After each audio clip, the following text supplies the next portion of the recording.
Good afternoon. Ralphie Hartman here out on the Benita Roadside near Lake Point. Write-in candidate for District 17, U.S. Representative. I've mentioned before that I experience a lot of disruption day to day, and I don't want to bother anyone about it because everyone has their various difficulties also. But what happens is a lot of times when I'm not able to work on the subjects that I'm concerned here, that the disruption is mostly from an abuse family and facilitated by an operation from when I was in high school, that they like to disrupt and spread rumors and say all kinds of various threats by disrupting a traffic sound. And they might be technically disrupting in a way also, so these messages aren't necessarily available to others. But anyway, I've encountered a number of people through years who sometimes cheerfully approach me on the roadside saying things like, we've seen you around here for years working with your computer out on the roadside. You want to talk about it? You're writing a book? And so I briefly try to explain that I work on a lot of various projects on behalf of our people and nation that I send to various authorities around the nation, and that a reason for me working on the roadside is because a very rich abuse family is very technically capable, likes to disrupt and cause menacing into indoor environments, and they had been kind of notorious about breaking into the sounds of Gulfgate Library.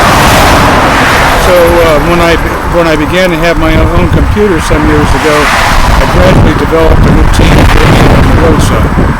So most commenting that I experience by people I actually encounter is inconsiderate. Most all of the threats and etc. is accomplished by persons that consider themselves traffic broadcasting. Most all of them are gays affiliated with a former stepfather by the name of William B. Love. But other than that, what I want to say is I'm not going to be mentioning much names until I make sure about rules pertain to the matter. But Love and his associates are a subject for a suggested case, and they're really very insistent about disrupting, especially at night. Very bad. They like to think of themselves as a variety of torture, actually. So anyway. What I'm going to do now is, because I have been asked about what kind of work I do on the roadside, I'm going to mention that I'm going to use one of these what I call journal reviews as an example. All these reviews are sent to either government authorities or news authorities. I like Diet Coke, but carbonation isn't appropriate. So anyway, everything has been sent to persons that are variously responsible. What I'm going to do is look through this review from July of 2017. What I do is I get a journal that I've handwritten, that I use index cards for, and then I store it away. There's moment-to-moment various scrutiny and whatever about everything. And so the most recent stuff, unless there's something really compelling that I add to a journal review from a previous year, ends up in storage until I can get to review it adequately. This review from July of 2017 is complete, that I had sent back in March and April of 2021. And the top of before each send, I add subtitles. Subtitles, of course, are to persons who are meant to be responsible, and it's, of course, necessary to mention names. But there is never any malicious intent about it. It's basically a matter of documenting what I experience day to day, whether it's in traffic broadcasting, car radios, persons that I encounter, research studies, etc. So right now, this review that I have in my storage, most everything I put away in the storage, but I keep copies that I accidentally made, that I keep leftover copies of my with me. What I have here starts from the 23rd of July 2017. So I'm looking across this and say there are many good people from the sheriff's department I've talked to, but some of them are associated with the former stepfather. And I note again somebody citing a formerly secret accusation from when I was a child, citing a man who was a kid also back when I was growing up in Miami. But I only grew up normal. I'm saying that, like I said yesterday, the day before, that whatever else you said, that I grew up to be a normal man, and I've only had affection for ladies. So anyway, I talk about continuing to testify against men who participate in the graphic broadcasting offense, usually just alleging being Marine, including a couple of former associates whom I haven't locally spoken to since 1982. So anyway, there's concern against my mother, who through years cites being with the operation interference and remembering a quote of "when you don't want to," pertaining to her wanting to be supportive of gay behavior instead. Well, there was an occasion where he said, "when you don't want to, we're subjecting you to this constant abuse." So anyway, another man of witnessing saying a lot of noisy disruption was meant to placate my mother about the matter. You know, it's kind of irritating, but they're also associated with what they say is Third Reich kind of conspiring that began many years before, citing the regime of Hitler during World War II.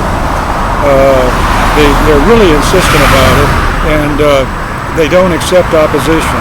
And so when they're a part of a family, is that they use their access to suppress against anything against themselves.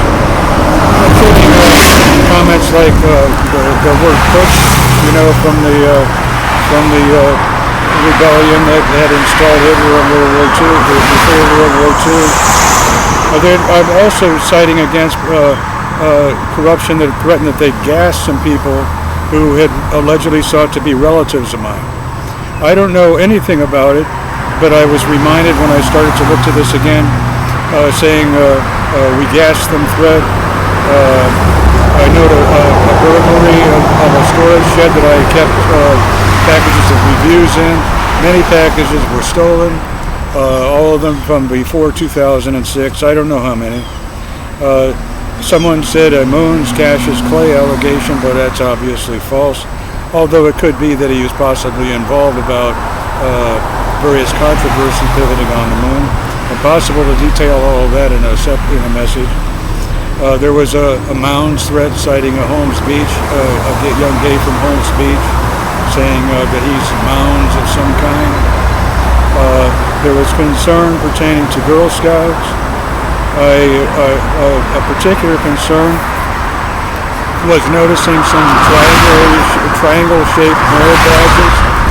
Well, I'm for the girls having all of their various achievements and all of their various projects, but the triangle pattern reminded me of a serious study that I think kind of well known in the past, that had been a map project that I've worked on from years before. But I was worried that some were maybe being a little bit subversive about trying to involve Girl Scouts about serious matters that they didn't really know about, simply by the triangle shape being used. So, there's just many subjects day to day that I can't possibly, detail about. But it just shows that from day to day that there are many various subjects, all of which have been considered or sent to various authorities through every day of the year. I note a death threat associated with COVID vaccine that I heard on a Scott bus radio on Monday. Turns out the man is actually possibly from Sebring. That the threat pertaining to COVID vaccine pertaining to myself was pivoting on an old medical malpractice slander that began many years before. anyway, as you've noticed already, that a video is supposed to be a brief matter, but to continue to detail page to page would be really too much, and people don't have time to be always, considering, so much various subject matter. So, I just briefly, just before I finish this, I've noticed on one page a man that once said, a thread of when we're supposed to accept the loss of nearly our whole population, there's the Marines. I wouldn't have wanted to accept even the loss of even any of our population. So whoever has said the comment, I hope is being scrutinized, and I'm going to continue to work on behalf of people's safety, hoping that there aren't any losses and that the future is going to be bright. Have a good day.